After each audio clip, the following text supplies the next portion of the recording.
Let us study with our next topic, sound from 11th science.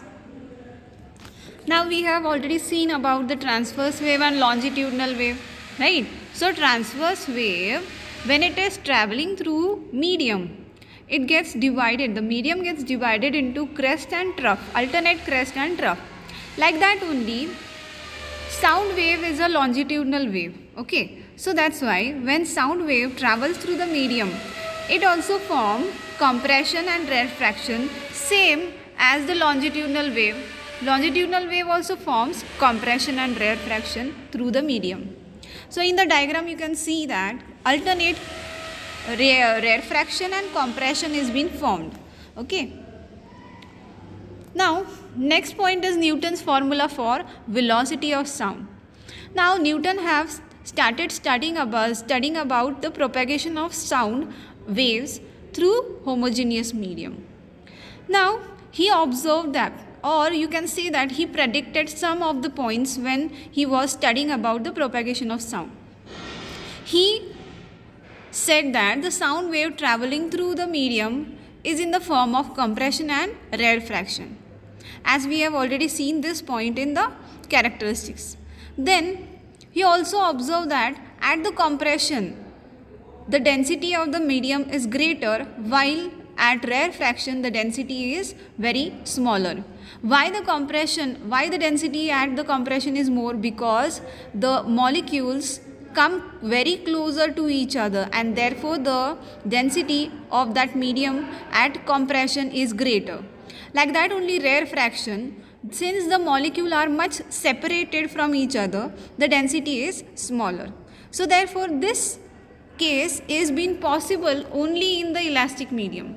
So due to this condition, that is elastic medium is compulsorily used for making compression and rarefaction in the medium, okay? So therefore he understood that the velocity of sound, or he predicted that velocity of sound depends on elasticity and density.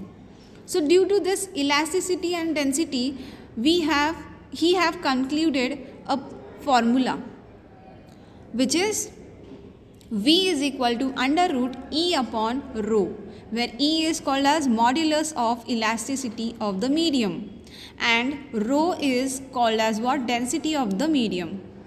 Now Newton also assumed that compression and rarefaction takes very slowly in the air, and therefore the heat which is developed during the compression and rarefaction, the heat is been developed, and therefore he also told that the heat developed during this compression finds sufficient time for dissipation.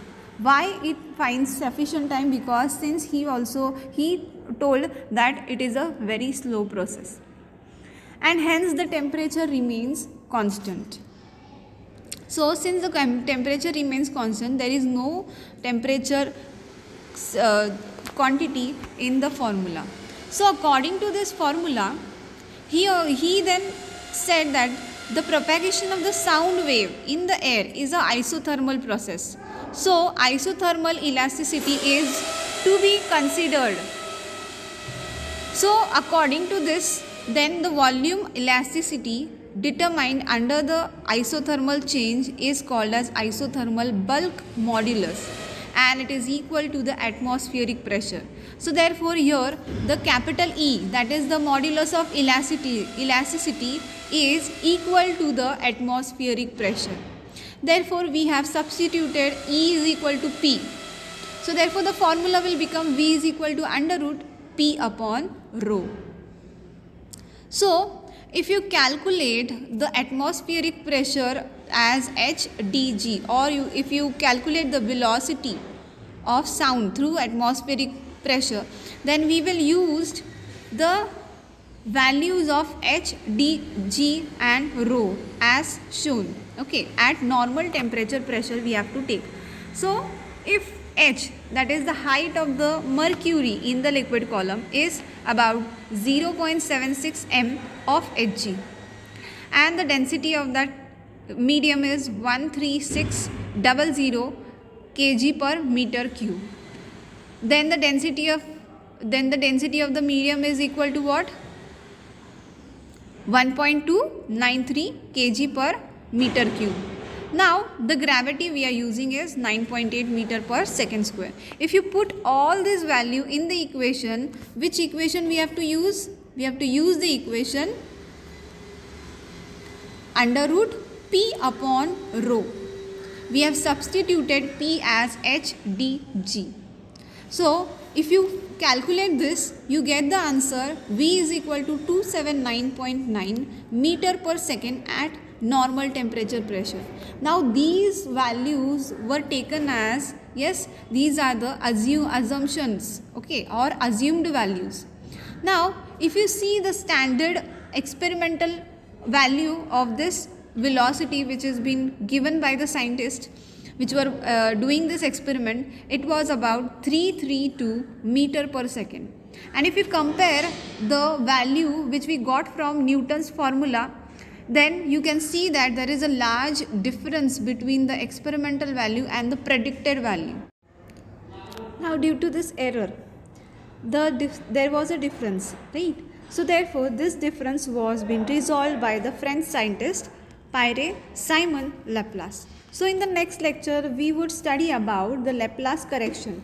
That is, this Newton formula was been corrected and a new formula was been derived by Laplace. Okay. So hence onward we are using the Laplace formula for calculating the effects of other factors on the velocity of sound. That all these three things we will study in the next lecture.